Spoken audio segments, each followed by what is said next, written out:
तो आज हम बात करेंगे पांडवों की अंतिम यात्रा के बारे में। आखिर क्यों द्रौपदी की मृत्यु सबसे पहले हुई? आखिर क्यों युधिष्ठिर को ही क्यों मिला सशरीर स्वर्ग? तो चलिए आज हम इस वीडियो में यही जानेंगे। बने रहे वीडियो के अंत तक।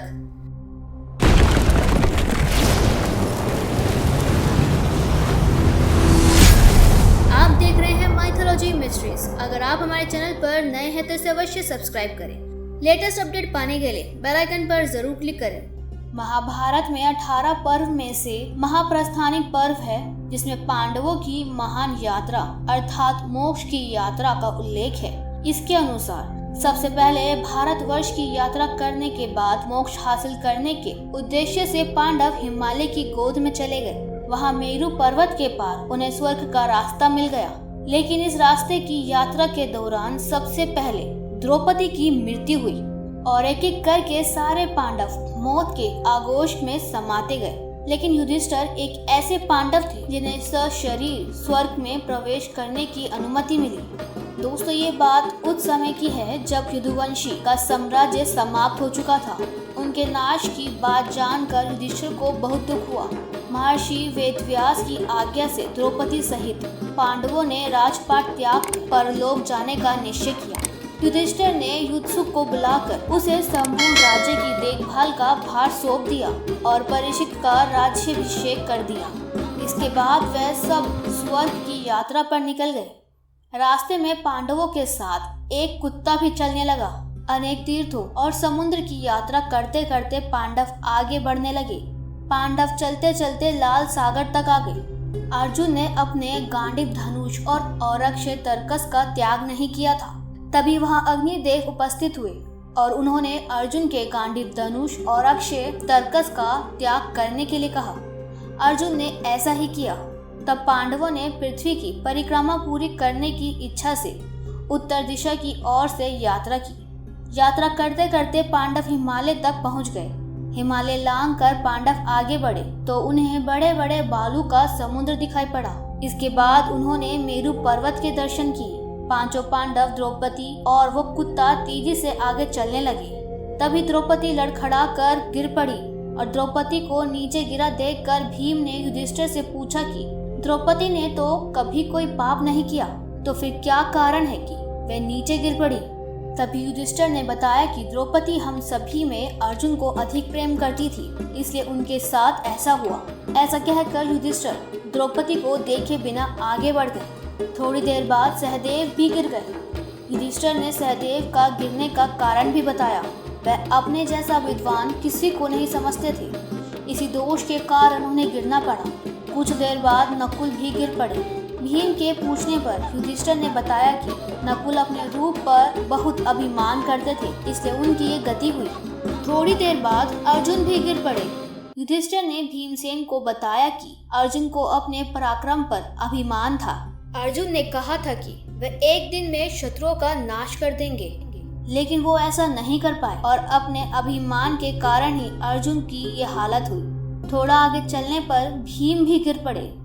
तब युधिष्ठिर ने भीम को इसका कारण बताया। वह बहुत खाते थे और अपने बल का झूठा प्रदर्शन करते थे, इसलिए उन्हें भूमि पर गिरना पड़ा। ये कहकर युधिष्ठिर आगे चल दिए। केवल वह कुत्ता ही उनके साथ चलता रहा। युधिष्ठिर कुछ ही देर चले थे कि उन्हें स्वर्ग ले जाने के लिए देवराज इंद्र अपना रथ लेकर आ गए। युधिष्ठिर ने कहा कि मेरा भाई और द्रौपदी मार्ग में गिरे पड़े हैं, वह भी हमारे साथ चले, ऐसी कोई व्यवस्था कीजिए। तब इंद्र ने कहा कि वह सभी पहले ही स्वर्ग पहुंच चुके हैं, वह सभी शरीर त्याग कर स्वर्ग पहुंचे हैं, लेकिन आप सशरीर स्वर्ग में जाएंगे। इंद्र की बात सुनकर युधिष्ठिर ने कहा कि ये कुत्ता मेरा परम भक्त है, इसलिए इसे भी मेरे साथ स्वर्ग जाने की आज्ञा दीजिए। लेकिन इंद्र ने ऐसा करने से मना कर दिया। काफी देर समझाने पर युधिष्ठिर बिना कुत्ते के स्वर्ग में जाने के लिए नहीं माने, तो कुत्ते के रूप में यमराज अपने वास्तविक रूप में आ गए। वह कुत्ता वास्तव में यमराज ही थे। युधिष्ठिर को अपने धर्म में स्थिति देखकर यमराज बहुत प्रसन्न हुए। इसके बाद देवराज इंद्र युधिष्ठिर को अपने रथ में बिठाकर स्वर्ग ले गए। ये देखकर युधिष्ठिर ने देवताओं से कहा कि मेरे भाई और द्रौपदी जिस लोक में गए हैं मैं वहीं जाना चाहता हूँ। मुझे अपनी अधिक उत्तम लोक की कामना नहीं है। तब देवताओं ने कहा कि यदि आपकी ऐसी इच्छा है तो आप इस देवदूत के साथ चले जाइए, ये आपको अपने भाइयों के पास पहुंचा देगा। युधिष्ठिर उस देवदूत के साथ चले गए। देवदूत युधिष्ठिर को ऐसे मार्ग पर ले गया जो बहुत ही खराब था।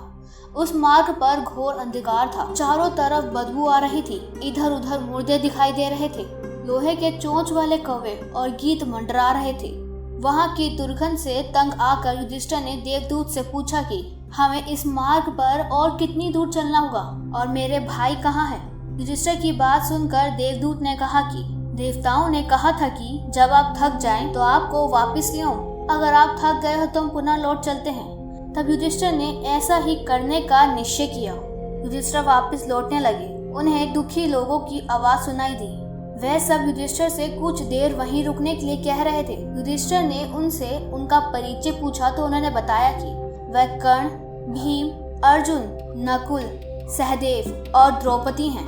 तब युधिष्ठिर ने देवदूत से कहा कि तुम देवताओं के पास लौट जाओ। मेरे यहाँ रहने से अगर मेरे भाइयों को सुख मिलता है तो मैं इस दुर्गम स्थान पर ही रहूंगा। देवताओं ने ये बात सुनकर जाकर देवराज इंद्र को बता दी। युधिष्ठिर को उस स्थान पर अभी कुछ समय ही बीता था कि सभी देवता वहां आ गए। देवताओं के वहां आते ही वहां सुगंधित हवा चलने लगी। मार्ग पर प्रकाश छा गया। तब देवराज इंद्र ने युधिष्ठिर को बताया कि तुमने अश्वत्थामा के मरने की बात कहकर छल से द्रोणाचार्य को उनके पुत्र की मृत्यु का विश्वास दिलाया था। इसी के परिणाम स्वरूप तुम्हें भी छल से कुछ देर नर्क के दर्शन करने पड़े। अब तुम मेरे साथ स्वर्ग चलो, वहां तुम्हारे भाई पहले ही पहुंच गए हैं। इस प्रकार युधिष्ठिर अपने भाइयों और द्रौपदी को स्वर्ग में देखकर बहुत प्रसन्न हुए। तो दोस्तों कहते हैं कि अपना दिल साफ रखना चाहिए, क्योंकि हिसाब कमाई का नहीं कर्मों का होता है। तो दोस्तों आपको ये जानकारी कैसी लगी हमें कमेंट में ज़रूर बताएं। वीडियो अच्छी लगी हो तो इसे लाइक करें और जानकारी को ज़्यादा से ज़्यादा शेयर करें। देखते रहे माइथोलॉजी मिस्ट्रीज।